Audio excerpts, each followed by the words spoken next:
como comentó Caro, me dedicaba al área de la nutrición deportiva, pero desde mi inicio estuve trabajando con jóvenes atletas.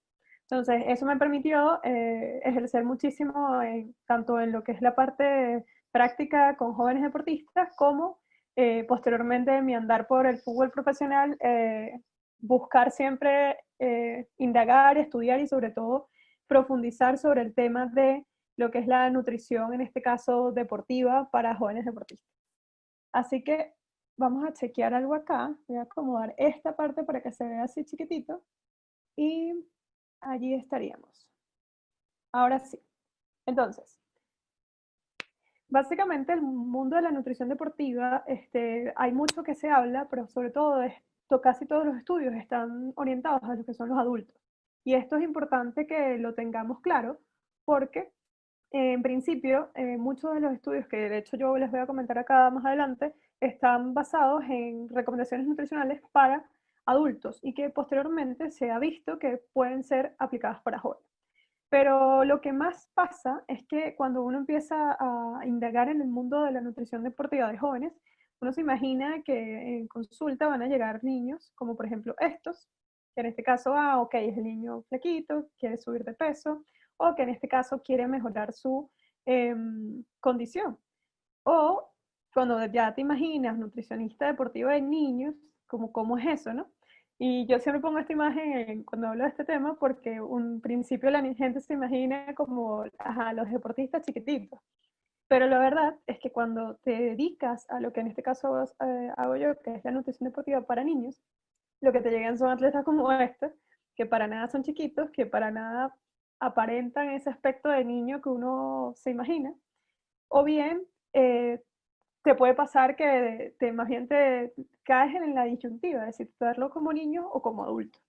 Y les voy a dar como algunos de los datos más importantes para que ustedes también, cuando, si son nutricionistas en este caso, sepan muy bien cómo orientarlo, o en este caso, si son entrenadores o padres, también tengan la noción más clara de hacia dónde va la orientación o la intervención con su hijo. Entonces, ¿por qué llega un niño al nutricionista deportivo? Pues principalmente cuando me llegan los niños de consulta, esto va más orientado a preguntas como las que les coloco en pantalla, que básicamente empiezan con qué le doy con mi hijo para que crezca más, o el entrenador lo está viendo muy flaco, o ven que tiene mucho talento, pero quiero darle algo para ayudarlo, para que sea más alto, para que sea más musculoso. Y en este sentido, evidentemente, son muchas las preguntas que les surgen a los padres. En caso particular, a mí me gusta que tanto los entrenadores como los padres entiendan muy bien lo que está ocurriendo en el cuerpo de sus hijos para que de esa manera nosotros realmente podamos tomar decisiones concretas y basadas en un criterio sano. ¿Sano para quién? Sano para el niño, sano para, o en este caso adolescente, y sano para su futura carrera deportiva. Entonces, cuando empecemos a hablar de en qué ocurre o qué está pasando en este proceso de crecimiento, tenemos que imaginarnos muchas cosas.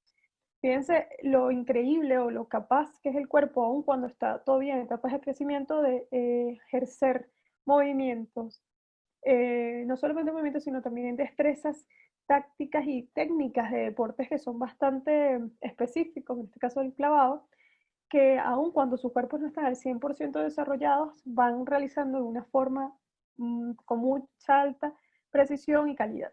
Entonces, eh, ¿a qué va toda esta orientación? Pues fíjense que en mi tiempo de consulta me he dedicado justamente a ver niños como los que ven en pantalla. Algunos de ellos ya son todos unos adultos, de hecho la mayoría de ellos los vi en la etapa entre los 11 y los 12 años. Cada uno tiene un deporte totalmente distinto, por eso me gusta traerlo. Tenemos desde atleta en surf hasta atleta, en el caso de natación, tenis, los cuales todos tienen en común acá que fueron vistos y llevados nutricionalmente desde los 11, 12 años y que hoy en día podemos saber que cada uno de ellos son atletas profesionales en su deporte. En el caso de Aimet, está orientada a lo que es el tema del tenis profesional, hoy en día está en Hong Kong, que está acá en pantalla arribita. Por ejemplo, el niño que está a mano derecha es el portero, específicamente de la selección hoy, actualmente sub-17 en Venezuela de fútbol. Tenemos, por ejemplo, a Peñaranda, que evidentemente se conoce porque es uno de los fichajes que a nivel de Venezuela han sido importantes para el fútbol europeo. Así como a nivel de tenis, tenemos a los chicos que hoy en día son parte del equipo de Copa Davis. ¿Y por qué hago referencia a todos ellos? Porque lo común entre ellos fue que desde pequeños fueron orientados. ¿Y orientados hacia qué? No precisamente orientados o suplementados a través de productos para que crezcan y sean más fuertes, sino más bien se les enseñó a conocer su cuerpo y a entender los cambios que estaban sucediendo. Parte de las láminas que ustedes van a ver más adelante son lo que ellos ven cuando están en consulta o lo que vieron en ese caso. Así que, ¿cuál es la principal preocupación que nos deberíamos enfocar cuando hablamos de nutrición para jóvenes atletas? Pues entender que el cubrir el requerimiento, como justamente lo estuvo explicando muy bien Felipe anteriormente, tiene una serie de factores que alteran el monto o digamos así, la cantidad de calorías que realmente ese atleta va a necesitar. En este caso, evidentemente, hay factores que son comunes entre adultos y niños, ¿sí? Como por ejemplo la composición corporal, la actividad, el tipo de actividad que realiza, por ejemplo, un deporte versus otro, o en este caso, etapas de competición. Evidentemente, en este momento todos estamos bajo un estado de cuarentena global, algunos un poco más flexibles que otros, pero sabemos que no estamos precisamente en una etapa de competencia fuerte, ¿no? Lo cual evidentemente se imaginarán que impacta en el requerimiento. Segundo, tenemos también la frecuencia de la actividad. Por ejemplo, teníamos casos donde hay deportes en los que los niños entrenan a diario, hay deportes en los que los niños solo son citados a entrenar directamente 2 o 3 veces a la semana. Eso también va muy asociado al nivel de competencia en el que está. O sea, es un deporte que lo hace por salud, por hobby, o si lo estamos realmente orientando a que desarrolle una carrera deportiva. Y bueno, de último tenemos lo que es la duración de la actividad. Vuelvo y pongo un ejemplo. A nivel de tenis, por ejemplo, tenemos juegos cuando ya tienes entre 13 a 17 años que pueden durar hasta 3 horas. Mientras que, como lo comentaron recientemente, hay deportes como son los de combate en las que una competencia puede durar minutos. Entonces, evidentemente, todos estos factores afectan cuánto va a necesitar ese niño o niña. Pero la verdad es que en esta etapa lo que realmente marca la pauta en cuanto al requerimiento de energía que debemos darle no es ninguno de los factores que nombré anteriormente, sino la etapa del crecimiento en la que está. Y en esto me refiero a si ya está en una etapa prepuberal o postpuberal. ¿Qué significa? Que si ya se desarrolló o no. ¿Y por qué influye este momento o este hito en el crecimiento del joven o la joven? Es que los cambios que ocurren a raíz de las hormonas que se empiezan a liberar a partir de cierta edad son los que van a realmente generar un requerimiento y una serie de cambios que determinan cuánta energía va a necesitar. Entonces, sabiendo que es la etapa de crecimiento lo que nos marca la pauta, vamos a estudiar un poco de ello para que todos estemos conscientes de qué está ocurriendo en ese cuerpito. Así que lo primero que quiero comentarles justamente es sobre que hay un concepto que debemos manejar si queremos trabajar con jóvenes atletas, y es el concepto de maduración ósea. Va a pasar que no siempre, de hecho muchas veces la edad biológica no tiene nada que ver con la edad cronológica.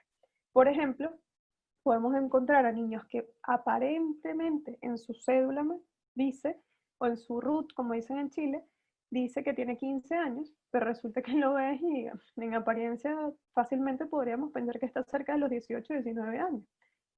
Cuando lo evaluamos a nivel de hueso, efectivamente podríamos ver que está adelantado a su edad cronológica 2 años, o bien también puede pasar que más bien ese niño esté retrasado. Y esto es muy, muy particular de cada niño. ¿Cómo podemos relacionarlo? Pues se puede ver, la maduración ósea es lo que llamamos el crecimiento específicamente con respecto a la talla y a lo que es la estatura, y está muy marcado por la genética, evidentemente. Genética, pero también ambiente.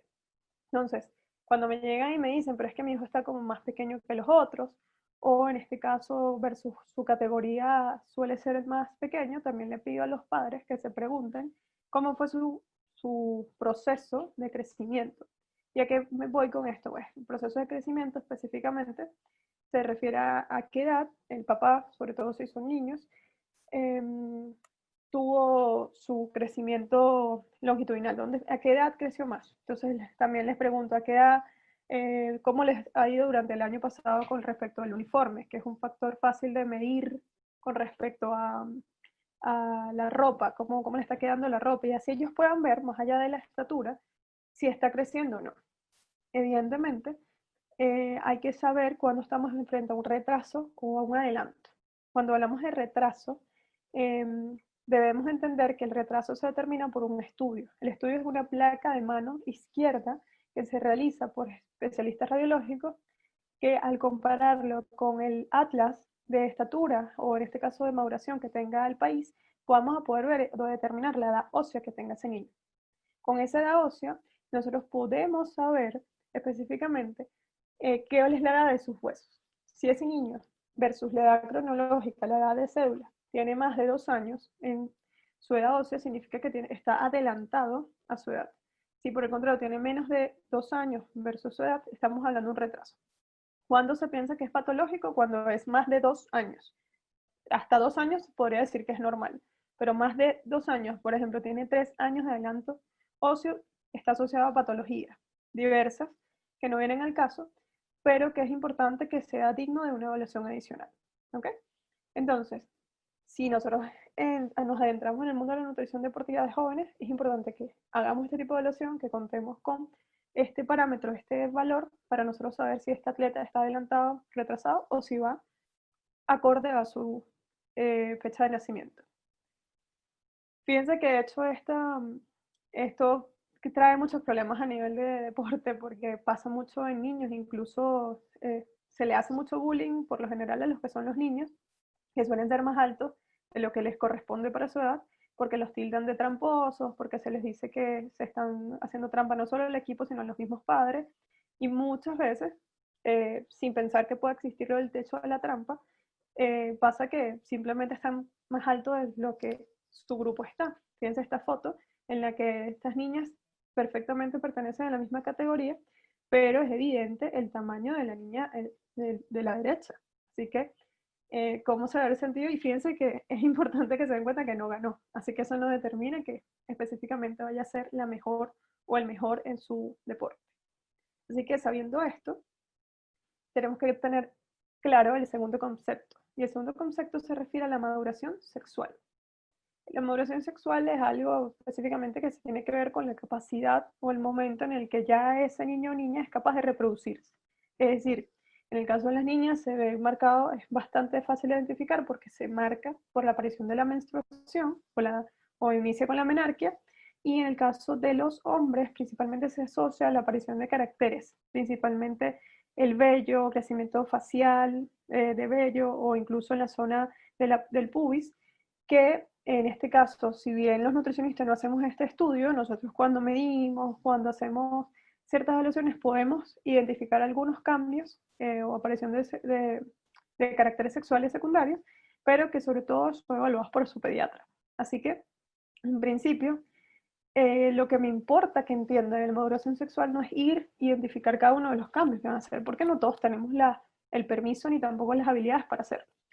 Lo que sí debemos entender es qué es lo que ocurre detrás de esos cambios. Y son eso, aparición o liberación de hormonas que nos van a permitir empezar a crecer el músculo, a empezar a aparecer la estimulación para que crezca la grasa y le va a traer problemas o cambios distintos dependiendo del género. Entre ellos, estamos hablando de los relacionados a lo que es los niveles de testosterona, sobre todo esto asociado a los niños. ¿Qué es lo que pasa? Cuando hablo a nivel hormonal, me preocupo de explicarlo porque tiene mucha relevancia a la hora de qué es lo que va a ocurrir en esa etapa. A mí me llegaban muchos niños de 11, 12 años, en los que los papás mismos venían con la idea de, está muy flaco, chicos de su edad ya están más fuertes. Por ejemplo, el deporte que más trabajé fue el fútbol. Y cuando hablas de deportes de contacto, el peso y el músculo hace mucha fuerza, es muy relevante para los resultados que puedes tener a la hora de un choque, por ejemplo. Entonces, resulta que yo no podía adelantar estos procesos, o al menos no sin caer en incumplir ciertos procesos de su crecimiento, ¿no? Así que una de las cosas importantes que le buscaba y le explicaba era que lo que estaba ocurriendo en el proceso a partir de los 10 años hasta los 15 o incluso hasta los 18 iba a estar marcado por, en este caso, lo que es los niveles de testosterona. que si más allá de cualquier cosa yo le daba incluso un batido proteico, el batido proteico no iba a hacer nada si los niveles de testosterona, por ejemplo, estaban todavía bajos. ¿Por qué? Porque la testosterona es la que estimula el crecimiento del tejido muscular y es la que va a marcar la pauta para que aparezcan todos estos realmente formaciones musculares específicas. Es cuando se empieza a ver que los niños se les está empezando a marcar los musculitos de los brazos, incluso la parte del abdomen, y no precisamente es porque está haciendo muchos abdominales, sino que va asociado a que su hormona está empezando a hacer ese efecto. Entonces, si bien muchos esperarían o quisieran adelantar estos procesos, no es lo recomendado, no es lo que se espera. Y tampoco podemos buscar haciéndolo a través de una intervención externa, a través de inyecciones o de hormonas de crecimiento, porque esto tiene que venir siempre, siempre de la mano. Si se necesitar, por ejemplo, en los niños que son vistos con una maduración ósea, eh, en este caso tardía, que está por más de 3 años de retraso, allí podría evaluarse con un especialista si es requerido, por ejemplo, utilizar hormona de crecimiento que estimule las elevaciones de estas hormonas en su caso. Pero no son los casos, son muy bajos los casos que ocurre eso, así que lo que los invito es a entender que hay que darle un tiempo a esa hormona, que vamos a tener que ir de la mano del ritmo que lo determina el cuerpo y que simplemente tenemos que apoyar en el sentido de hacer buen descanso, buen consumo de calorías que veremos más adelante, y por sobre todas las cosas, asociarle un buen entrenamiento. Pero hablé mucho acá de lo que tiene que ver y la aparición de lo que es el músculo. Pero ¿qué pasa con la grasa? O sea, ¿cómo ocurren los cambios a nivel de composición corporal en este caso? Pues justamente me gusta entender y mostrarles que lo que uno se espera es que los crecimientos musculares sean rápidos y que causen efectos realmente fuertes, pero la verdad es que les voy a mostrar esta lámina. Esta lámina es bastante particular porque lo que hice fue representar los promedios de grasa, de masa magra y masa grasa de jóvenes entre los 9 hasta los 21 años en distintos géneros. Vamos a tener en la parte, las dos líneas superiores están asociadas a lo que es masa magra y las dos líneas inferiores vamos a estar asociadas a lo que es masa grasa. Línea azul está orientada a los varones, línea roja a las niñas. Si nos enfocamos en ver cómo es el crecimiento del tejido magro de los niños, se van a dar cuenta que vamos a tener principalmente un punto de inflexión en cerca de los 12 años, ¿verdad? Donde de hecho los niños vienen muy parecidos a las niñas, desde los 9, pero llegas a los 11 y ya empieza a ver como un cambio, ya a los 12 se separa totalmente, y es ahí donde la curva azul que está en la parte superior se separa porque justamente a partir de esa vez que se libera la testosterona suficiente para que ya los cuerpos de niños se dejen de parecer al de las niñas y empiezan a aparecer todos estos eh, valores secundarios o signos secundarios en el cuerpo que ya conversamos previamente. Mientras que lo que ocurre en las niñas, y esto parece como sacado una historia triste, pero la verdad es que nuestro cuerpo funciona así, es que la grasa suele estar siempre versus los varones de un valor mayor. Y uno diría, wow, o sea, nos tocó la mala suerte, el cuerpo, no, no se trata, esto es fisiología, señores, esto es netamente asociado a que también nosotros como mujeres necesitamos estas grasas adicionales, porque además nosotros tenemos formación de caderas, que va asociado también a posibilidades de fertilidad y que además tenemos la formación de mamas, y por eso esa diferenciación importante, incluso antes de lo que es la etapa puberal, eh, entre niños y niñas. Entonces, conclusión, vamos a tener dos grupos o dos tejidos importantes que se van a ir diferenciando a medida que avanza en la edad. A nivel de los varones, lo que marca la pauta es el crecimiento de masa magra a partir de los 12 años, y en el caso de las niñas, más bien se nota de forma continua un crecimiento de grasa a partir de los 12 años, que es lo que en muchos casos ocasiona problemas de control de peso para estas jóvenes. Así que en ambos casos hay que tener ciertos cuidados. Fíjense que no significa, aquí esta foto me costó conseguirla por las características que estaba buscando, y justo fíjense que a nivel de grasa, estas jóvenes tienen la misma categoría, son menores de 18 años, pero cada una representa un grupo, una tiene mayor tejido grasa que la otra, y sin embargo ambas tienen un nivel de entrenamiento importante. Fíjense que en este caso estamos hablando de una competencia olímpica, de los que son los Juegos Juveniles de las Olimpiadas, y no, en este proceso justamente la grasa, limitar su crecimiento es bastante complejo, aún incluso aplicando dietas hipocalóricas, porque ya se van a dar cuenta que en este proceso nuestra prioridad es crecimiento. Y si nosotros nos enfocamos en eliminar ciertos tejidos grasos en esta etapa, podemos caer en déficits bastante complejos que pueden afectar la estructura como tal del cuerpo y no solamente un tejido que en este caso no es lo más recomendado para el atleta. Así que, si queremos evaluar composición corporal, debemos entender que los parámetros que conocemos para jóvenes es distinto para los adultos. Hoy en día sabemos que hay muchas formas de nosotros medir en el tiempo lo que es la composición corporal. Existe, por ejemplo, en este caso, porcentaje de grasa. También podemos hacerlo a través de sumatorias de pliegue. Yo les traigo los valores de porcentaje de grasa porque quiero que entiendan la diferencia. Pero esto es netamente a criterio de quien evalúa y por sobre todo lo que me importa es que se lleven, que siempre deben separar los valores con los que vamos a medir a los niños a los que vamos a medir a los adultos. En este caso, por ejemplo, fíjense que en la etapa juvenil se espera que los jóvenes y los niños tengan más grasa de lo usual. Fíjense que tienen las niñas con un porcentaje de grasa entre 16 y 25 como normal, mientras que en la etapa adulta ese valor se espera que sea menor porque nos enfocamos en básicamente reducir esos tejidos. ¿Por qué se tiene que tener grasa en las etapas de crecimiento? Porque resulta que esas reservas de grasa, ese tejido adicional que está allí, muchas veces representa el almacén de energía que tiene el cuerpo para crecer durante esta etapa. Si yo me enfoco en esa etapa, en buscar de que pierdan peso, de que no suba un kilito más, un kilito menos, puedo poner en riesgo el crecimiento óseo de este joven y básicamente reducir su estatura. Es por eso esa diferencia. Cuando ya estamos adultos ya no hay enfoque hacia crecimiento, simplemente a rendimiento, entonces la situación cambia. En el caso de los varones igual, porcentaje de grasa entre 11 y 20 es lo usual. La mayoría de los niños deportistas realmente se suelen encontrar en el 11, 12, son súper delgaditos. Y en el caso de cuando ya están adultos, evidentemente ese porcentaje baja. Y fíjense que tampoco es que llegue a bajar tanto. De 11 a 8 es bastante cercano. Esto es como un compendio entre porcentajes de referencia, así que no nos enfoquemos en cuál fue la fórmula o cuál es la que más deberíamos usar. Como les digo, el criterio de evaluación de composición corporal va muy de la mano del especialista y del tipo de herramientas, instrumentos e incluso el tipo de marca de caliper que usa, así que vamos a enfocarlo hacia otra vía. Y aquí es donde se conjugan dos conceptos, y básicamente es el concepto de rendimiento deportivo con el de crecimiento y desarrollo.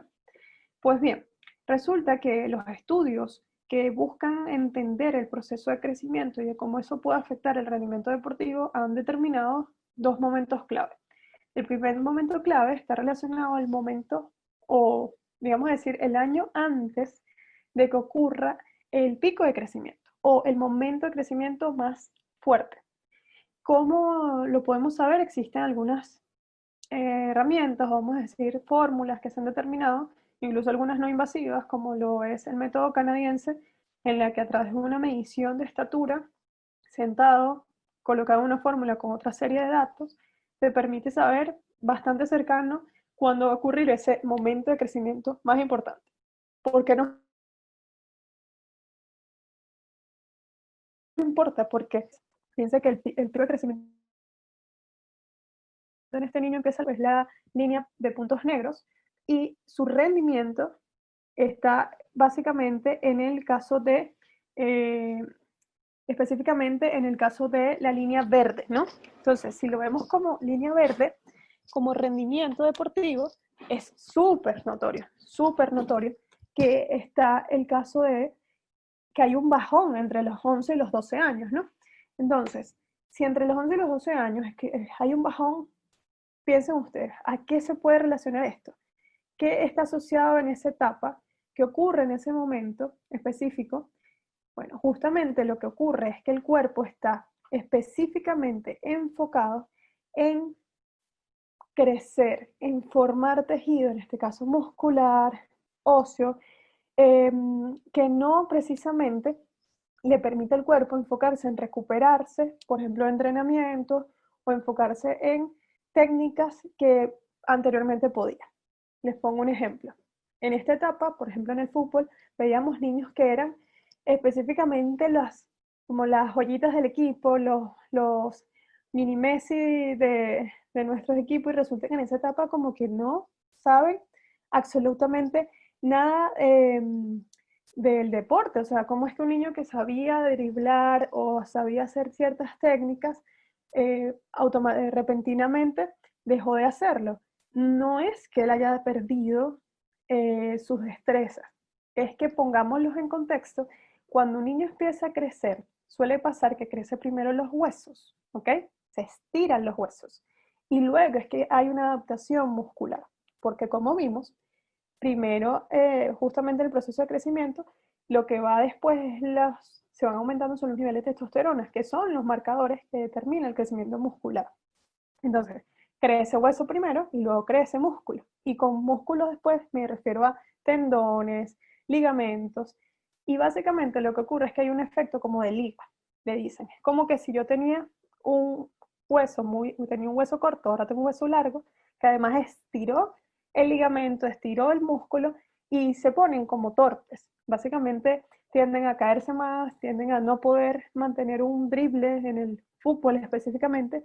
Y lo que ocurre aquí es que básicamente no vamos a tener la posibilidad de enfocar o mejorar eso en ese instante, sino recomendaciones en general para los entrenadores es que retomemos ejercicios que quizás le hubieran colocado al principio de su aprendizaje deportivo, como repasos, sobre todo repasos y enfoque en lo que es la flexibilidad, porque como les digo, ese tendón y ese músculo están mucho más estirados del usual, porque todavía no me he adaptado.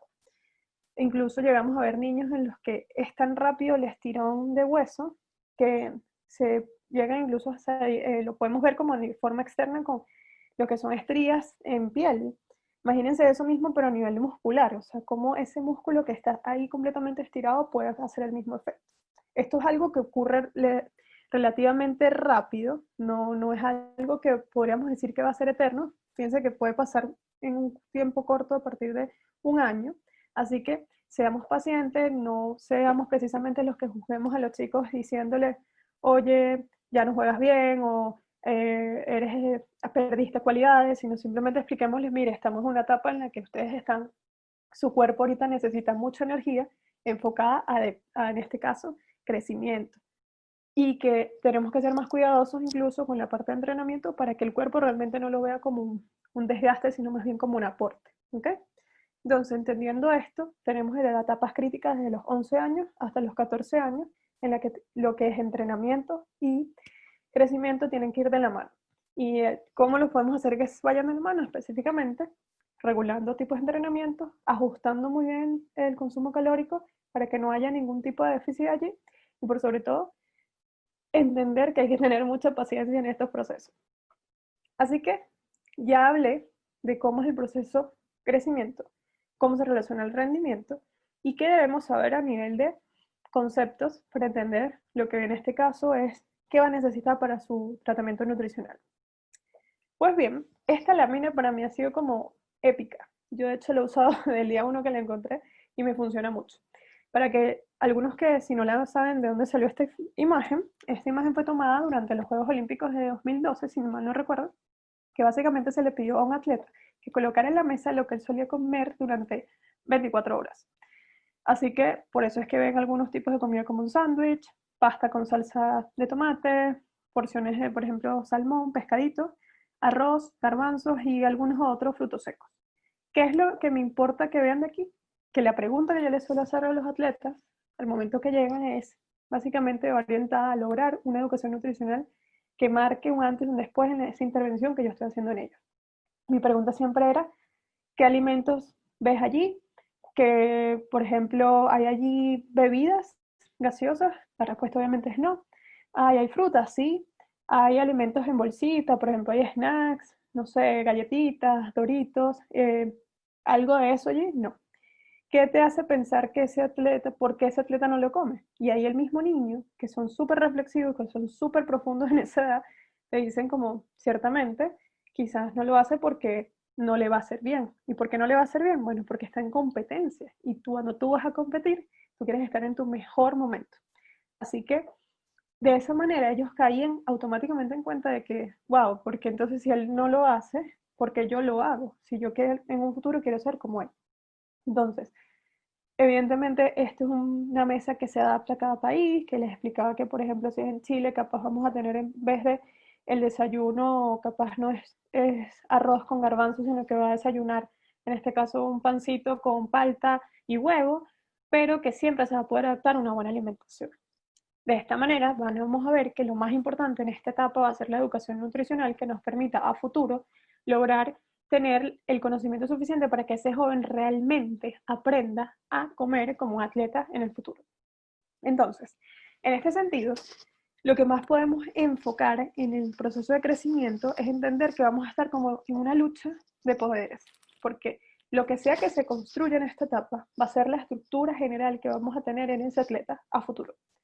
Así que si nosotros marcamos en el proceso de crecimiento un déficit, porque lo vemos que está saliendo grasita o creamos como ese pensamiento de que comer es malo o engordar es malo, y no dejamos que el cuerpo incluso tenga esas etapas donde se requiere grasa adicional, podemos caer en uno, en generar conductas de alimentación desordenadas, en las que sobre todo puede ocurrir, se ve mucho en las niñas, pero también en los varones, puede aumentar el riesgo de lesiones, no solo allí, sino incluso a largo plazo, y por sobre todas las cosas se puede asociar retraso de la pubertad. Eso lo vemos sobre todo en las niñas, se puede ver en deportes como la gimnasia, el ballet, todo lo que es la parte estética. Estos deportes estéticos suelen estar muy asociados a esto. Por lo tanto, es importante que estemos atentos. ¿Y qué pasa por el otro lado?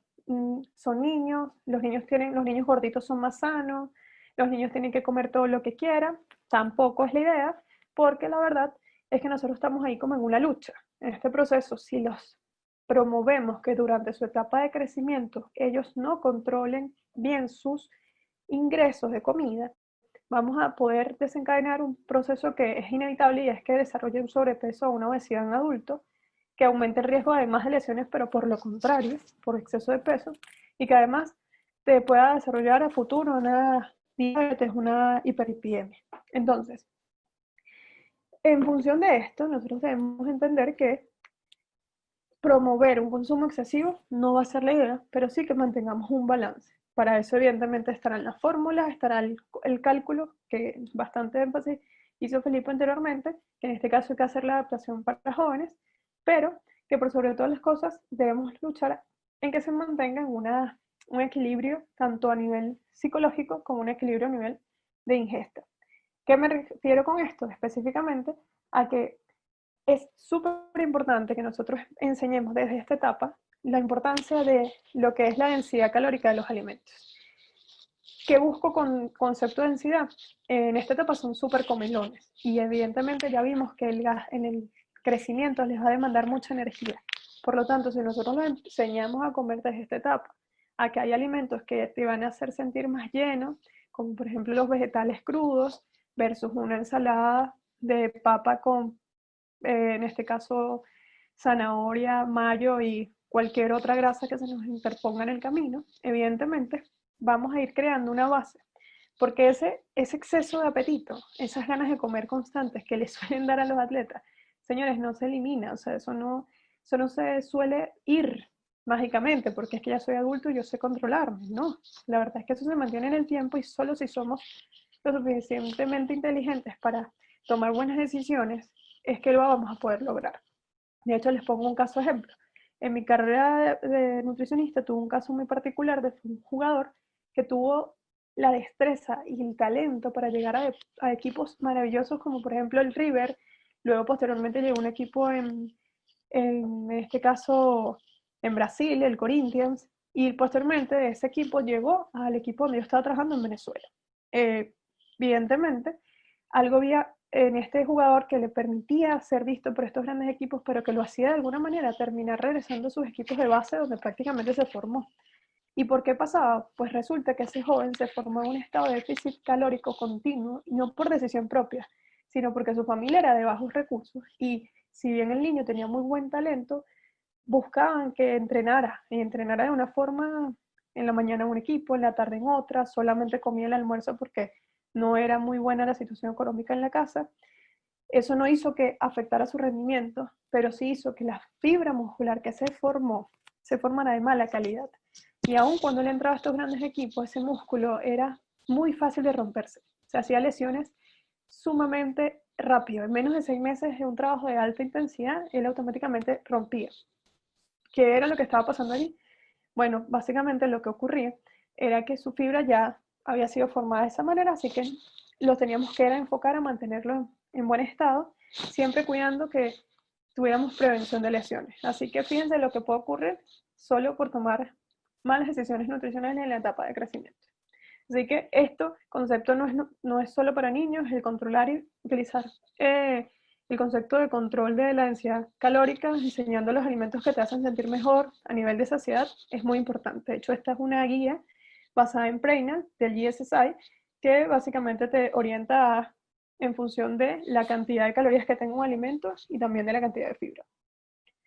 Así que, entrando ya en detalle a lo que realmente va a requerir este joven, vamos a hablar de 3 conceptos y ya casi con esto terminamos. Estamos hablando de cuánto necesita de proteína. Las necesidades no son muy distintas a los adultos. De hecho, la particularidad que hay es que vamos a ver una diferencia entre cuando lo necesita, cuánta actividad hace. Por ejemplo, si es un niño sedentario, podemos decir que de proteína, las fuentes dicen, o los estudios refieren que se necesita de 0.7 a 0.8, mientras si es un niño deportista estaríamos llevándolos hasta 1.5 gramos por kilogramo de peso. Esto, evidentemente, orientado a proteínas de origen animal o, en este caso, origen vegetal, dependiendo de la orientación que el joven traiga. En el caso de suplementos, quisiera que nos paráramos un segundo aquí, porque particularmente pasa mucho que desde los 2 o 3 años ya le quieren dar suplementos, y como les expliqué, no necesariamente va a causar un efecto benéfico. En esta etapa lo que más estimula el crecimiento muscular no es la cantidad de proteínas, sino la combinación de carbohidratos con proteínas en los momentos clave. Además de la sumatoria total que tenemos en el día de las calorías. Así que si quiero que suba de peso a nivel de muscular, debo buscarme primero que coma completo, independientemente que sea proteína. Primero que me complete calorías, luego nos enfocamos en si es proteína o no. De hecho, yo trabajo con mis atletas desde hace muchísimo tiempo lo que es el batido de leche achocolatada, en la que busco que prefieran siempre entender como concepto que es primero el consumo de un alimento y luego el consumo de un suplemento. Esto sobre todo porque se les queda marcado como conocimiento de vida. Segundo nutriente, los carbohidratos. Es bastante similar, vuelvo y repito, que a los adultos, pero lo que evidentemente cambia son los pesos. En un niño vamos a encontrar pesos cerca de los 36, 40 kilos, mientras que en un adulto estamos hablando de 70, 80 hasta 90 kilos. ¿Okay? Así que, en principio, orientado a que hay 3 fuentes principales de carbohidratos, yo siempre se las explico así, y es frutas, vegetales y almidones. Entonces, si se las explico en ese orden, ellos entienden que primero tienen que priorizar, valga la redundancia, las frutas, luego los vegetales y tercero las harinas. No al revés, y mucho menos si las primeras que busco consumir vienen de origen refinado. Así que de esta manera entenderán que si cumples con la educación nutricional, todo lo demás sale fácil. La tercera son las grasas, y evidentemente aquí me refiero a grasas buenas. No me refiero a que porque el niño esté flaquito y haya que buscar meter calorías extra, estemos fomentando lo que es el crecimiento, en este caso del consumo, ¿cómo te digo? En este caso grasas.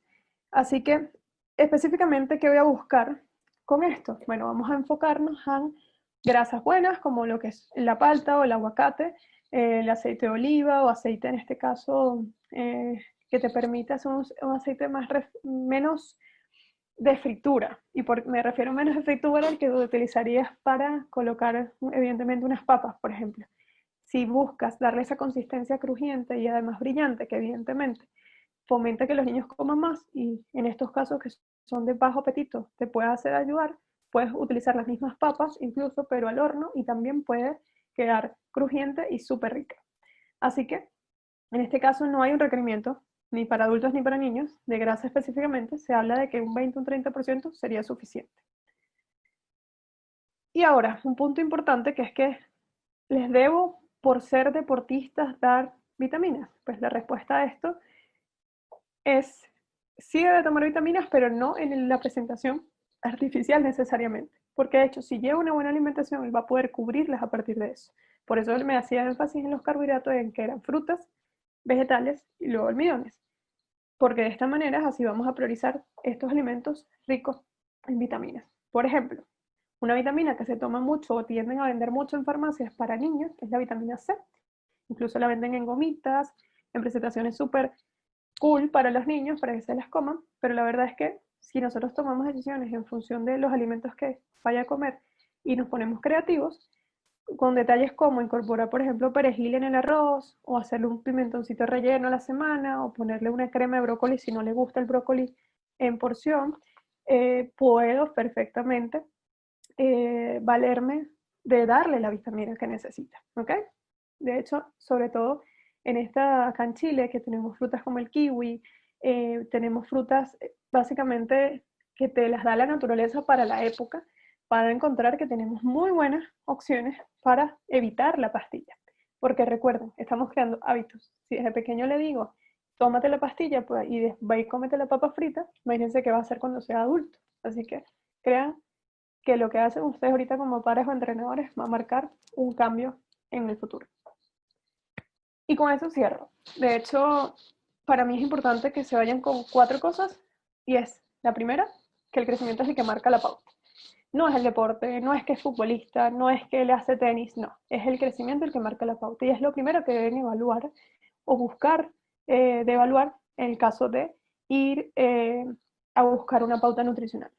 Lo segundo, el apetito varía. Vamos a tener etapas en las que sean voraces y quieren comerse la olla entera, y vamos a encontrar etapas en las que nada que le damos les provoca. Y es normal, porque justamente en esas etapas donde las hormonas están más disparadas hacia la construcción, es que vamos a necesitar más nutrientes y el cuerpo va a activarlo. Si estamos en una etapa de pausa, el cuerpo va a responder a eso. Así que seamos bastante, en principio, respetuosos, salvo que exista ya una situación patológica, pero no indaguemos en constantemente querer darle a los niños más de lo que te piden, o en este caso menos de lo que necesitan, porque el cuerpo teóricamente debería regularlo. Su rendimiento, como les dije, va a ir cambiando acorde al cuerpo. Recuerden lo importantísimo y explíquenselo a sus niños. Y finalmente, tenemos que lo más importante es que sea equilibrada. Así que acá les dejo la página web. A mí me encantó, conseguí mucha información muy interesante y sobre todo fotos de atletas reales. De hecho, todas las que usé fue de esa página web. De último, mi Instagram, tanto de Nutrition Performance como el mío personal, para que podamos mantener el contacto.